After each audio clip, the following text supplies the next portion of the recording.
안녕하세요. 피부로 떠나는 여행 가이드 피부 트래블러 홍은선입니다. 요새 피부가 좀 울퉁불퉁해지고 화장이 떴다 하면 혹시 좁쌀 여드름 때문은 아닐까요? 좁쌀 여드름 그냥 두면 없어질 것 같지만 잘못 관리하면 화농성 여드름으로 번질 수가 있습니다. 오늘 영상에서는 좁쌀 여드름이 생기는 원인, 짜야 하는 여드름과 짜면 안 되는 여드름을 구분하는 방법, 절대 망치지 않는 홈케어 루틴까지, 그리고 좁쌀 여드름이 왜 자꾸 생기고 어떻게 하면 없앨 수 있는지 제가 그 답을 오늘 알려드리도록 하겠습니다.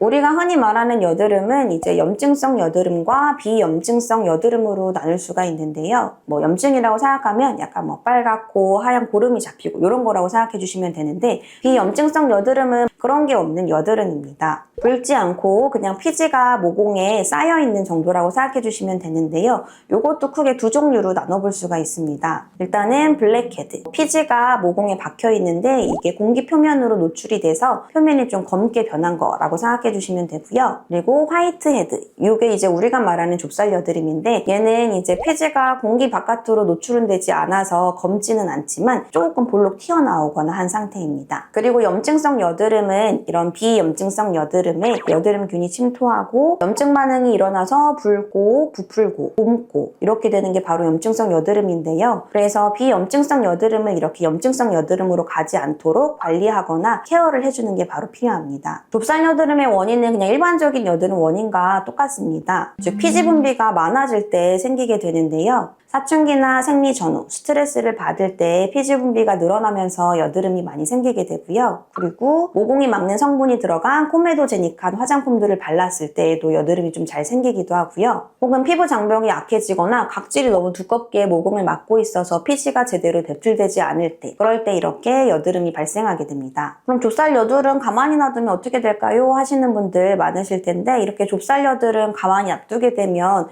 저절로 크게 좋아지지는 않고 염증이 거기에서 계속 쌓이면서 염증성 여드름으로 발생할 가능성이 높은데요. 특히 뚜껑이 닫혀있는 좁쌀 여드름은 그 안에 여드름균이 침투하거나 염증이 발생하면서 화농성으로 가게 되면 나중에 흉터가 생기거나 색소 침착처럼 자국이 남을 수가 있거든요. 그래서 이런 것들을 좀 조기에 해결해주는 것이 좀 필요합니다. 그렇다면은 이 좁쌀 여드름 해결하는 방법 무조건 짜면 되나요? 하고 궁금해하시는 분들 많을 텐데, 정답은 사실 또 상황에 따라 다르다입니다. 일단은 뚜껑이 닫혀있는 좁쌀 여드름을 집에서 짜시면 절대 안 됩니다. 왜냐하면 얘네들은 결국에는 바늘로 구멍을 뚫어서 짜주는 압출의 과정이 필요한데, 집에서 이 과정들을 하기에는 일단 도구들이 제대로 소독이 안 돼 있어서 그 과정 중에 세균이 오히려 들어가면서 더 큰 염증을 좀 발생할 수가 있거든요. 갇혀있는 좁쌀 여드름은 피부과에 오셔서 전문적으로 조금 압출 관리를 받으시는 게 좋고요. 반대로 블랙헤드처럼 아예 모공이 좀 열려있는 경우에는 살짝만 눌러도 사실 잘 나오기 때문에 이거는 집에서 조금 해결이 가능합니다. 다만 이때에도 막 손으로 이렇게 짠다거나 이렇게 하시면 안 되고요. 깔끔한 소독이 되어 있는 도구들, 깨끗한 일회용 면봉이라던가 소독이 되어 있는 압출기들을 이용을 해서 좀 블랙헤드를 짜주시는 것이 좋습니다. 홈케어로 좁쌀 여드름을 관리하는 방법 3가지 말씀드릴 건데요. 일단 첫 번째로는 피지 뭉쳐있는 거를 좀 펴주는 관리부터 해주시는 게 좋습니다.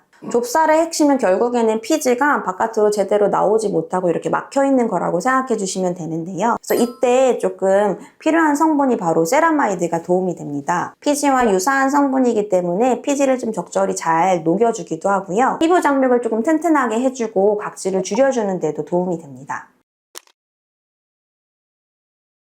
그리고 씻는 방법도 굉장히 중요해서 씻는 방법도 좀 바꿔주시는 게 중요한데요. 피지를 잘 씻어내야 좁쌀이 잘 줄어들거든요. 그래서 우리 흔히 바하라고 있는 살리실산으로, 얘네들은 지용성이기 때문에 피지, 같은 그 기름인 피지를 잘 녹일 수가 있거든요. 이걸로 좀 피지를 잘 녹여주는 것이 중요합니다. 그래서 이게 루틴 팁, 하루 중에 세안을 그럼 어떻게 해야 될지 좀 알려드리면, 아침에는 그냥 저자극 세안제로 가볍게 세안을 해주시면 되고요. 그리고 저녁에는 바하가 들어가 있는 제품들로 모공을 조금 케어해주시는 게 좋습니다.